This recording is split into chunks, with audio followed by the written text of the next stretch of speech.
काफी सारे investor lump sum के लिए अच्छा खासा मौका ढूंढते रहते हैं। अभी रिसेंटली ही Nippon India mutual fund house है, उसने ऐसा ही एक मौका दिया था, खास करके ऐसे इन्वेस्टर्स के लिए जो इंटरनेशनली अपनी इन्वेस्टमेंट करना चाहते हैं उनके लिए।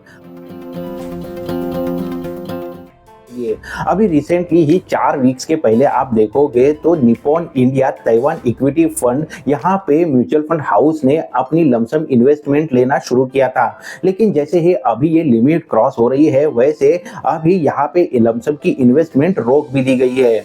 अभी खास करके ये फंड की बात करें तो म्यूचुअल फंड हाउस को भी यही लग रहा है कि ये फंड में अभी अच्छा खासा पीक अचीव कर लिया है, और जहाँ पे अगर काफी सारे इन्वेस्टर अभी भी यहाँ पे लमसम इन्वेस्टमेंट करते हैं तो फिर वो उनके लिए काफी रिस्की हो सकता है। और अगर म्यूचुअल फंड हाउस इस तरीके से सोच रहा है तो हमें भी लमसम इन्वेस्टमेंट करते समय कौन से पॉइंट पे ध्यान देना है वो समझ में आना काफी जरूरी हो जाता है। यहाँ से हमें एक देखने मिल रहा है कि काफी सारे इन्वेस्टर लमसम के लिए काफी इंटरेस्टेड होते हैं, और यही लमसम इन्वेस्टमेंट करते समय वो गलती भी कर देते हैं। अगर खास करके अभी के ये Nippon India Taiwan equity fund की ही बात करें तो यहाँ पे ये फंड इंटरनेशनली ताइवान की जो भी कंपनियां है वहां पे इन्वेस्ट करता है। ये फंड का आप लास्ट के 6 महीने का परफॉर्मेंस देखोगे तो इसने 100% का भी से भी ज्यादा का रिटर्न दिया है। एक साल में आप देखोगे तो 200% से भी ज्यादा का रिटर्न यहाँ पे दिखाई दिया रहा है, और इसी को अट्रैक्ट होके काफी सारे इन्वेस्टर यहाँ पे लमसम में इन्वेस्टमेंट भी करते हैं और उसी समय वहां पे गलती भी करते हैं। अभी ऐसे ही गलती का काफी सारे लोग जो हर्जाना भुगत रहे हैं उसका अगर एग्जांपल दे तो सिल्वर के जो म्यूचुअल फंड है उसका एग्जांपल हम दे सकते हैं। अगर सिल्वर का आप एक्सिस म्यूचुअल फंड का फंड देखोगे तो वहां पे काफी सारे इन्वेस्टर ने जनवरी 2026 में अपनी इन्वेस्टमेंट की। यहाँ पे क्यों इन्वेस्टमेंट की?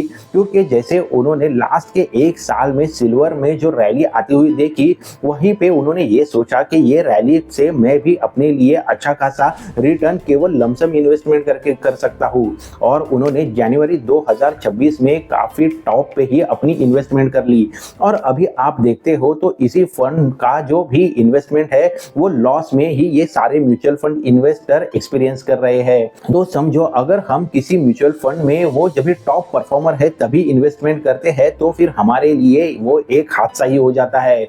अगर ऐसे ही दूसरा एग्जांपल देना चाहे तो फिलहाल के आईटी इंडस्ट्री का भी देख सकते हैं। अभी 2020 के बाद आईटी में टेक्नोलॉजी फंड्स में अच्छी खासी हमें ग्रोथ देखने मिल रही थी, लेकिन उसके बाद अगर 2023 या फिर 24 में जब भी ये पीक पे दे रहा था तभी किसी ने यहाँ पे इन्वेस्टमेंट किया होगा तो फिर ये आईटी टेक्नोलॉजी फंड्स में उनकी इन्वेस्टमेंट अभी उनके लिए एक पछतावा होकर सामने आती रहेगी, क्योंकि यहाँ पे उनकी ये लमसम इन्वेस्टमेंट अभी निगेटिव परफॉर्मेंस के साथ लॉस ही दिखाती होगी। दोस्तों ये जो अभी हम डिस्कस कर रहे हैं वो इन्फॉर्मेशन आपको पसंद आ रही है तो वीडियो को जरूर लाइक करें। चलो हमारे नेक्स्ट पॉइंट की तरफ बढ़ते हैं। अभी ये जो 3 फंड्स की हमने बात की उसमें से जो Nippon India Taiwan equity fund हुआ, या फिर एक्सिस का सिल्वर फंड हुआ, या फिर आईटी या टेक्नोलॉजी फंड हुए, यहाँ पे आप देखोगे तो ये ऐसे फंड्स है जो पर्टिकुलरली थीमेटिक या पर्टिकुलर सेक्टर पे कॉन्सेंट्रेट होकर अपनी इन्वेस्टमेंट कर रहे हैं। और हम समझो ऐसे वाले फंड में लमसम की इन्वेस्टमेंट कर देते हैं तो फिर वो काफी रिस्की हो जाता है। और बहुत बार तो ऐसे ही होता है कि काफी सारे इन्वेस्टर यहाँ पे तभी इन्वेस्ट करते हैं जब भी ये फंड्स एक टॉप परफॉर्मर देखे जाते हैं, और इसीलिए अभी आप देखोगे तो ऐसे टॉप परफॉर्मर ये फोमो के शिकार हुए रहते हैं, यानी फियर ऑफ मिसिंग आउट। ये यही सोच के यहाँ पे इन्वेस्ट करते हैं कि अभी तो यहाँ पे जो रैली चल रही है उस रैली को कहीं मैं मिस ना कर दूं, मैं भी मेरी लमसम इन्वेस्टमेंट यहाँ पे करके अपने लिए अच्छा खासा प्रॉफिट कमा लूं। और देखो इसी को हमें ध्यान में देते हुए अगर हमारी लमसम इन्वेस्टमेंट करनी है तो वो फंड का अच्छे से स्टडी करना काफी जरूरी हो जाता है, या फिर लमसम इन्वेस्टमेंट के लिए हम हमारे सेक्टोरियल फंड से दूर ही रहते हुए फ्लेक्सी कैप फंड हुए या मल्टी एसेट एलोकेशन फंड हुए उनका विचार जरूर कर सकते हैं। और समझो अगर हमें लमसम की भी इन्वेस्टमेंट करनी है तो उसे स्टैगर्ड वे से करना काफी इंपॉर्टेंट है।